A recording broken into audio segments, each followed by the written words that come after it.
ಈ ಕಾರ್ಯಕ್ರಮದ ಪ್ರಾಯೋಜಕರು Gadiyar group of companies.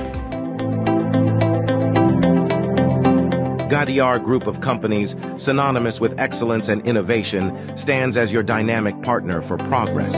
Gadiar Group ensures safety as guardians in firefighting and builds vibrant communities in real estate.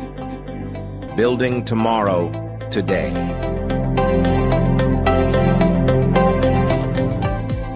ನೀವು ನೋಡ್ತಾ ಇದ್ದೀರಾ ಸನ್ಮಾರ್ಗ ಸುದ್ದಿ ಸಂಚಯ. ನಾನು ಶಂಶೀರ್ ಬುಡೋಳಿ. ತನ್ನ ಪ್ರೇಮ ಸಂಬಂಧವನ್ನ ವಿರೋಧ ಮಾಡಿದ್ದಕ್ಕಾಗಿ ತನ್ನ ಗೆಳೆಯನ ಸಹಾಯದಿಂದ ತನ್ನ ಹೆತ್ತವರು ಮತ್ತು ಸಹೋದರಿಯನ್ನೇ ಯುವತಿಯೊಬ್ಬಳು ಕೊಂದ ಘಟನೆ ಬೆಂಗಳೂರಲ್ಲಿ ನಡೆದಿದೆ. ಕೇರ್ಪುರಂ ಪೊಲೀಸ್ ಠಾಣಾ ವ್ಯಾಪ್ತಿಯ ದಮಾನಿಕಾ ಲೇಔಟ್ ಎಂಬಲ್ಲಿ ಈ ಘಟನೆ ನಡೆದಿದೆ. 55 ವರ್ಷದ ಸೋಮಸುಂದರಂ ಇವರ ಪತ್ನಿ 48 ವರ್ಷದ ಮುತ್ತುಲಕ್ಷ್ಮಿ ಮತ್ತು ಕಿರಿಯ ಮಗಳು 20 ವರ್ಷದ ಸುಪ್ರಿಯಾ ಕೊಲೆಯಾದವರು. ಇವರೆಲ್ಲರನ್ನ ಇರಿದು ಕೊಲ್ಲಲಾಗಿದೆ. ಆರೋಪಿಗಳಾದ ಹಿರಿಯ ಮಗಳು ಶ್ವೇತಾ ಮತ್ತು ಆಕೆ ಗೆಳೆಯ ಕೆನೆತ್ ಎಂಬುವರು ತಲೆಮರೆಸಿಕೊಂಡಿದ್ದಾರೆ. ಶ್ವೇತಾ ಅವರ ಕುಟುಂಬವು ಕೆನೆತ್ ಜೊತೆಗಿನ ಸಂಬಂಧವನ್ನು ವಿರೋಧಿಸಿದ್ದವು. ಕೊಲೆಯ ಹಿಂದೆ ಇದೇ ಕಾರಣವಿರಬಹುದು ಎಂದು ಪೊಲೀಸರು ತೀರ್ಮಾನಿಸಿದ್ದಾರೆ.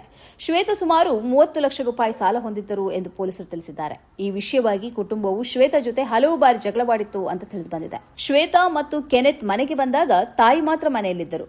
ಆಕೆಯನ್ನ ಇವರಿಬ್ಬರೂ ಹತ್ಯೆ ಮಾಡಿದ್ರು. ಆ ಬಳಿಕ ತಂದೆ ಸೋಮಸುಂದರಂ ಮಗಳೊಂದಿಗೆ ಮನೆಗೆ ಬಂದಾಗ ಅವರಿಬ್ಬರನ್ನೂ ಇವರು ಹತ್ಯೆ ಮಾಡಿದ್ರು. ಇದೀಗ ಆರೋಪಿಗಳು ತಲೆಮರೆಸಿಕೊಂಡಿದ್ದಾರೆ ಅಂತ ತಿಳಿದು ಬಂದಿದೆ. ಇಸ್ರೇಲ್ ನರಮೇಧದಲ್ಲಿ ಪ್ರಾಣ ಕಳೆದುಕೊಂಡ 5 ವರ್ಷದ ಫಿಲಿಸ್ತೀನಿ ಬಾಲಕಿ ಹಿಂದ್ ರಜಬ್ ಹತ್ಯೆಯಲ್ಲಿ ಭಾಗಿಯಾಗಿದ್ದ ಕೊನೆಯ ಸೈನಿಕನನ್ನ ಹತ್ಯೆ ಮಾಡಲಾಗಿದೆ. ದಕ್ಷಿಣ ಲೆಬನಾನ್ನಲ್ಲಿ ಹಿಜ್ಬುಲ್ಲಾ ಹೋರಾಟಗಾರರ ಜೊತೆ ನಡೆದಂತಹ ನೇರ ಘರ್ಷಣೆಯಲ್ಲಿ ಲೆಫ್ಟಿನೆಂಟ್ ಜನರಲ್ ಗಡಾಲಿಯಾ ಬೆನ್ ಸಿಮೋನ್ ಸಾವನ್ನಪ್ಪಿದ್ದಾರೆ ಎಂದು ಸೇನೆ ದೃಢಪಡಿಸಿದೆ. ಜೇಡಲಿಯಾ ಮತ್ತು ಇತರ 3 ಪ್ರಯಾಣಿಸುತ್ತಿದ್ದ ಟ್ಯಾಂಕ್ ದಕ್ಷಿಣ ಲೆಬನಾನ್ನಲ್ಲಿ ಹಾನಿಗೆ ಒಳಗಾಗಿತ್ತು. ಬೆನ್ ಸಿಮೋನ್ ಫೆಲಿಸ್ತೀನಿ ನರಮೇಧದ ಮುಂಚೂಣಿಯಲ್ಲಿದ್ದ ಬೆಟಾಲಿಯನ್ 52ರ ಸೈನಿಕ ಎಂದು ಇಸ್ರೇಲ್ ಮಾಧ್ಯಮ ವರದಿ ಮಾಡಿದೆ. ಹಿಜ್ಬುಲ್ಲಾ ದಾಳಿಯಲ್ಲಿ ಬೆಟಾಲಿಯನ್ 52ರ 4 ಮಂದಿ ಸೈನಿಕರು ಸಾವನ್ನಪ್ಪಿದ್ದಾರೆ.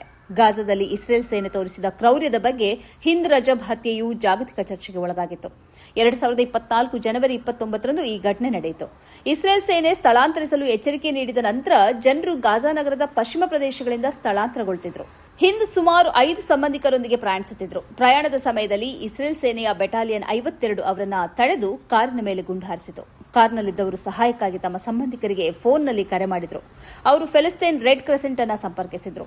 ಈ ಮಧ್ಯೆ ಹಿಂದ್ ಹೊರತುಪಡಿಸಿ ಅವಳ ಉಳಿದ ಎಲ್ಲ ಸಂಬಂಧಿಕರು ಗುಂಡಿನ ದಾಳಿಯಲ್ಲಿ ಸಾವನ್ನಪ್ಪಿದ್ರು. ಹಿಂದ್ ಮಾತ್ರ ಕಾರ್ನಲ್ಲಿ ಜೀವಂತವಾಗಿದ್ದಳು. ಸಾವಿನತ್ತ ಮುಖ ಮಾಡಿದ್ದ ಮಗುವಿನೊಂದಿಗೆ ರೆಡ್ ಕ್ರೆಸೆಂಟ್ ಮಾತನಾಡಿತು. ಆಕೆಯನ್ನ ರಕ್ಷಿಸಲು ಆಂಬ್ಯುಲೆನ್ಸ್ ತಂಡವನ್ನು ಸ್ಥಳಕ್ಕೆ ಕಳುಹಿಸಿತು. ಆದರೆ ಹಿಂದಳನ್ನ ರಕ್ಷಿಸಲು ಬಂದ ಆಂಬ್ಯುಲೆನ್ಸ್ ಚಾಲಕನನ್ನ ಮತ್ತು ಹಿಂದಳನ್ನ ಇಸ್ರೇಲಿ ಸೈನಿಕರು ಗುಂಡು ಹಾರಿಸಿ ಕೊಂದರು. ಇದೀಗ ಅದರಲ್ಲಿ ಓರ್ವ ಸೈನಿಕನನ್ನ ಹತ್ಯೆ ಮಾಡಲಾಗಿದೆ. ಆರ್ಎಸ್ಎಸ್ ಸಂಘಟನೆಯನ್ನ ಟೀಕೆ ಮಾಡಿದ ವಿಡಿಯೋವನ್ನ ಪೋಸ್ಟ್ ಮಾಡಿದ್ದಕ್ಕಾಗಿ ರಾಜಸ್ಥಾನದಲ್ಲಿ 25 ವರ್ಷದ ಯುವಕರನ್ನ ಬಂಧಿಸಲಾಗಿದೆ. ಜುಮ್ ಎಕ್ಸ್ಪ್ರೆಸ್ ಎಂಬ ಇನ್ಸ್ಟಾಗ್ರಾಂ ಪುಟವನ್ನು ನಡೆಸ್ತಾ ಇರುವ ನವೀನ್ ಚೌಧರಿ ಎಂಬುವರನ್ನ ಬಂಧಿಸಲಾಗಿದ್ದು, ಇವರ ಪುಟಕ್ಕೆ 11,000ಕ್ಕಿಂತಲೂ ಹೆಚ್ಚು ಚಂದಾದಾರರು ಇದ್ದಾರೆ. ಈ ಬಂಧನ ಸಾಕಷ್ಟು ವಿವಾದಕ್ಕೆ ಒಳಗಾಗಿದೆ. ಆಟದ ಮೈದಾನದಲ್ಲಿ 2 ಗುಂಪುಗಳ ಮಕ್ಕಳನ್ನ ಚೌಧರಿ ತನ್ನ ವಿಡಿಯೋದಲ್ಲಿ ತೋರಿಸಿದ್ದಾರೆ. ಒಂದು ಗುಂಪು ಬಾಸ್ಕೆಟ್ಬಾಲ್ ಅಂಕಣದಲ್ಲಿ ಸ್ಕೇಟಿಂಗ್ ಮಾಡ್ತಾ ಇದ್ರೆ, ಇನ್ನೊಂದು ಗುಂಪು ಆರ್ಎಸ್ಎಸ್ ಕಾರ್ಯಕರ್ತರ ವಿಶಿಷ್ಟ ಶೈಲಿಯಲ್ಲಿ ಡ್ರೆಸ್ ಧರಿಸಿದ ಹಿರಿಯರೊಂದಿಗೆ ಇತ್ತು. ಸ್ಕೇಟಿಂಗ್ನಲ್ಲಿ ಬೆವರು ಸುರಿಸುವಂತೆ, ಪದಕಗಳನ್ನು ಗೆಲ್ಲುವಂತೆ ಮತ್ತು ದೇಶವನ್ನ ಹೆಮ್ಮೆಪಡಿಸುವಂತೆ ತರಬೇತಿ ನೀಡಿದ್ದಕ್ಕಾಗಿ ವಿಡಿಯೋದಲ್ಲಿ ತರಬೇತಿದಾರನನ್ನ ಶ್ಲಾಘಿಸಲಾಗುತ್ತದೆ. ಹಾಗೆ ದ್ವೇಷದ ಬೀಜಗಳನ್ನ ಬಿತ್ತುತ್ತಾ ಇದ್ದಾರೆ ಎಂದು 2ನೇ ಗುಂಪನ್ನು ತೋರಿಸಿ ಹೇಳಲಾಗುತ್ತದೆ.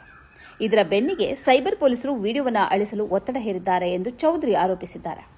ತನಗೆ ಬೆದರಿಕೆಯ ಸಂದೇಶಗಳು ಬಂದಿವೆ ಮತ್ತು 5ರಿಂದ 10 ಮಂದಿ ಪೊಲೀಸ್ ವಾಹನಗಳು ತನ್ನ ಮನೆಗೆ ಬಂದಿವೆ ಎಂದು ಅವರು ಹೇಳಿಕೊಂಡಿದ್ದಾರೆ.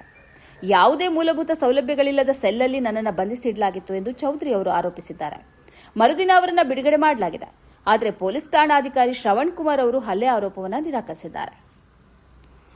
ರಾಯ್ಬರೇಲಿಯ ಖೈಖೆಡಾ ಗ್ರಾಮದಲ್ಲಿ ನಡೆದ ಮೊಹರಂ ಮೆರವಣಿಗೆಯಲ್ಲಿ ಪಾಕಿಸ್ತಾನ ಪರ ಘೋಷಣೆಗಳನ್ನು ಕೂಗಲಾಗಿದೆ ಎನ್ನಲಾದ ವಿಡಿಯೋವೊಂದು ಸಾಮಾಜಿಕ ಜಾಲತಾಣದಲ್ಲಿ ವೈರಲ್ ಆಗಿತ್ತು. ಸ್ಥಳೀಯ ಮುಸ್ಲಿಮರ ವಿರುದ್ಧ ಇದು ದ್ವೇಷದ ಅಭಿಯಾನಕ್ಕೆ ನಾಂದಿ ಹಾಡಿತು. ಆ ಬಳಿಕ ವಿವಾದ ಕೂಡ ಸೃಷ್ಟಿಯಾಗಿತ್ತು. ಇದೀಗ ಈ ಕೇಸಿಗೆ ಹೊಸ ಟ್ವಿಸ್ಟ್ ಸಿಕ್ಕಿದೆ. ಅಪ್ರಾಪ್ತ ಬಾಲಕನ ಬಳಿ ಪಾಕಿಸ್ತಾನ ಜಿಂದಾಬಾದ್ ಎಂದು ಘೋಷಣೆ ಕೂಗಿಸಿದ ಆರೋಪದಡಿಯಲ್ಲಿ ಯೋಗೇಂದ್ರ ಪಾಲ್ ಮತ್ತು ಭುವನೇಶ್ ಕುಮಾರ್ ಎಂಬುವರನ್ನ ಪೊಲೀಸರು ಅರೆಸ್ಟ್ ಮಾಡಿದ್ದಾರೆ. ಮೊಹರಂ ಮೆರವಣಿಗೆಯ ಸಮಯದಲ್ಲಿ ಪಾಕಿಸ್ತಾನ ಪರ ಘೋಷಣೆ ಕೂಗಲಾಗಿದೆ ಎಂದು ಆರೋಪಿಸಿ ಸಾಮಾಜಿಕ ಜಾಲತಾಣಗಳಲ್ಲಿ ವಿಡಿಯೋ ವೈರಲ್ ಮಾಡಲಾಗಿತ್ತು. ಇದರಿಂದ ಆ ಪ್ರದೇಶದಲ್ಲಿ ಉದ್ವಿಗ್ನತೆ ಉಂಟಾಗಿತ್ತು. ಮೆರವಣಿಗೆಯಲ್ಲಿದ್ದ ಸುಮಾರು 30 ಮಂದಿ ಪ್ರಚೋದನಕಾರಿ ಘೋಷಣೆಗಳನ್ನು ಕೂಗಿದ್ದಾರೆ ಅಂತ ಆರೋಪಿಸಿ ಹಫೀಜ್ಗಂಜ್ ಪೊಲೀಸರಿಗೆ ದೂರು ನೀಡಲಾಗಿತ್ತು. ತನಿಖೆ ನಡೆಸಿದ ಪೊಲೀಸರು ಯೋಗೇಂದ್ರ ಪಾಲ್ ಮತ್ತು ಭುವನೇಶ್ವರ್ ಕುಮಾರ್ ಎಂಬುವರನ್ನು ಬಂಧಿಸಿದರು. ಈ ಇಬ್ಬರು ವ್ಯಕ್ತಿಗಳು 12 ವರ್ಷದ ಬಾಲಕನಿಂದ ಈ ಘೋಷಣೆಗಳನ್ನು ಉದ್ದೇಶಪೂರ್ವಕವಾಗಿ ಕೂಗಿಸಿ ವಿಡಿಯೋ ಚಿತ್ರೀಕರಣ ಮಾಡಿದ್ದಾರೆ. ಮುಸ್ಲಿಂ ಸಮುದಾಯವನ್ನು ಸುಳ್ಳು ಆರೋಪದಲ್ಲಿ ಸಿಲುಕಿಸುವುದು ಮತ್ತು ಕೋಮು ಉದ್ವಿಗ್ನ ಸೃಷ್ಟಿಸುವ ಉದ್ದೇಶದಿಂದ ಈ ಕೃತ್ಯ ಎಸಗಲಾಗಿತ್ತು. ಈ ಹಿನ್ನೆಲೆಯಲ್ಲಿ ಇಬ್ಬರನ್ನೂ ಬಂಧಿಸಲಾಗಿದೆ. ಪರೀಕ್ಷಾ ಕೇಂದ್ರಕ್ಕೆ ಕೇವಲ 2 ನಿಮಿಷ ತಡವಾಗಿ ಬಂದಂತಹ ವಿದ್ಯಾರ್ಥಿಗೆ ನೀಟ್ ಪರೀಕ್ಷೆ ಬರೆಯೋಕೆ ಉಡುಪಿ ಬಿಜೆಪಿ ಶಾಸಕ ಯಶ್ಪಾಲ್ ಸುವರ್ಣ ಅವಕಾಶ ಮಾಡಿಕೊಟ್ಟ ಘಟನೆ ಬೆಳಕಿಗೆ ಬಂದಿದೆ. ಕಾರ್ಕಳದ ಖಾಸಗಿ ಕಾಲೇಜಿನ ವಿದ್ಯಾರ್ಥಿನಿ ಅಕ್ಷತಾ ಉಡುಪಿಯ ಎಂಜಿಎಂ ಕಾಲೇಜಿನ ಪರೀಕ್ಷಾ ಕೇಂದ್ರಕ್ಕೆ ನಿಗದಿತ ಪ್ರವೇಶ ಸಮಯ 1 ಗಂಟೆ 30 ನಿಮಿಷಕ್ಕಿಂತ 2 ನಿಮಿಷ ತಡವಾಗಿ ಬಂದಿದ್ದಾರೆ. ಇದರಿಂದಾಗಿ ಅಧಿಕಾರಿಗಳು ಪರೀಕ್ಷಾ ಕೇಂದ್ರ ಪ್ರವೇಶ ಮಾಡೋಕೆ ನಿರಾಕರಿಸಿದರು. ಆದರೆ ಬಿಜೆಪಿ ಶಾಸಕ ಈ ವಿದ್ಯಾರ್ಥಿಗೆ ಅವಕಾಶವನ್ನ ಮಾಡಿಕೊಟ್ಟಿದ್ದಾರೆ. ಅದರ ಕುರಿತಾದ ರಿಪೋರ್ಟ್ ಇಲ್ಲಿದೆ ನೋಡಿ. ಅಕ್ಷತಾ ಮತ್ತು ಆಕೆಯ ಪೋಷಕರು ಕಾರ್ಕಳದ ಗ್ರಾಮೀಣ ಪ್ರದೇಶದಿಂದ ಪ್ರಯಾಣಿಸುತ್ತಿದ್ದಾಗ ಮಾರ್ಗ ಮಧ್ಯೆ ಅವರ ವಾಹನ ಕೆಟ್ಟುಹೋಯಿತು. ಅವರು ಪರ್ಯಾಯ ವಾಹನವನ್ನು ವ್ಯವಸ್ಥೆ ಮಾಡಿ ಕೇಂದ್ರಕ್ಕೆ ಧಾವಿಸಿದರು. ಆದರೆ ತಡವಾಯಿತು. ಅಧಿಕಾರಿಗಳು ಪರೀಕ್ಷಾ ಕೇಂದ್ರಕ್ಕೆ ಪ್ರವೇಶಿಸಲು ಬಿಡಲಿಲ್ಲ. ಪೋಷಕರು ಶಾಸಕ ಯಶ್ಪಾಲ್ ಸುವರ್ಣ ಅವರನ್ನು ಸಂಪರ್ಕಿಸಿದರು. ಇದರ ನಂತರ ಜಿಲ್ಲಾಡಳಿತದ ಮೂಲಕ ವಿಶೇಷ ಅನುಮತಿಯೊಂದಿಗೆ ಅಕ್ಷತಾ ಅವರಿಗೆ ಮಧ್ಯಾಹ್ನ 2 ಗಂಟೆ 45ರ ಸುಮಾರಿಗೆ ಪರೀಕ್ಷಾ ಕೇಂದ್ರಕ್ಕೆ ಪ್ರವೇಶ ನೀಡಲಾಯಿತು ಮತ್ತು ನೀಟ್ ಪರೀಕ್ಷೆ ಬರೆಯಲು ಅವಕಾಶ ನೀಡಲಾಯಿತು ಎಂದು ಡೈಜಿ ವರ್ಲ್ಡ್ ಮಾಧ್ಯಮ ವರದಿ ತಿಳಿಸಿದೆ. ನನಗೆ ಮಾಹಿತಿ ಬಂದ ತಕ್ಷಣ ನಾನು ಜಿಲ್ಲಾಧಿಕಾರಿ ಮತ್ತು ಪೊಲೀಸ್ ವರಿಷ್ಠಾಧಿಕಾರಿಗಳೊಂದಿಗೆ ಸಹಕರಿಸಿ ಪರೀಕ್ಷೆ ಬರೆಯಲು ಅನುಮತಿ ನೀಡಿದೆ. ವಿದ್ಯಾರ್ಥಿನಿಯ ಶೈಕ್ಷಣಿಕ ಭವಿಷ್ಯಕ್ಕೆ ಯಾವುದೇ ತೊಂದರೆ ಆಗದಂತೆ ತಕ್ಷಣ ಬೆಂಬಲ ನೀಡಿದ ಜಿಲ್ಲಾಡಳಿತ, ಜಿಲ್ಲಾಧಿಕಾರಿ ಮತ್ತು ಪೊಲೀಸ್ ವರಿಷ್ಠಾಧಿಕಾರಿಗಳಿಗೆ ಕೃತಜ್ಞನಾಗಿದ್ದೇನೆ ಎಂದು ಹೇಳಿದ್ದಾರೆ. ಇದೀಗ ಈ ಬೆಳವಣಿಗೆ ರಾಜ್ಯ ಮಟ್ಟದಲ್ಲಿ ಚರ್ಚೆಗೆ ಒಳಗಾಗಿದ್ದು, ಉಡುಪಿಯಲ್ಲಿ ತಡವಾಗಿ ಬಂದ ವಿದ್ಯಾರ್ಥಿನಿಗೆ ನೀಟ್ ಪರೀಕ್ಷೆಗೆ ಅನುಮತಿ ಸಿಗ್ತದೆ ಎಂದಾದರೆ ಬೆಂಗಳೂರು ಮತ್ತು ಇತರ ಕಡೆ ಯಾಕೆ ಸಿಗಲ್ಲ ಎಂಬ ಪ್ರಶ್ನೆಯನ್ನು ಸೋಷಿಯಲ್ ಮೀಡಿಯಾದಲ್ಲಿ ಎತ್ತಲಾಗಿದೆ. ಇದುವೇ ಈ ಹೊತ್ತಿನ ಸನ್ಮಾರ್ಗ ಸುದ್ದಿ ಸಂಚಯ. ನಿರಂತರವಾಗಿ ನೋಡ್ತಾ ಇರಿ ಸನ್ಮಾರ್ಗ ನ್ಯೂಸ್. ಸುದ್ದಿಗಳ ಸಂತೆಯಲ್ಲಿ ಸತ್ಯದ ಮೊಂಬತ್ತಿ.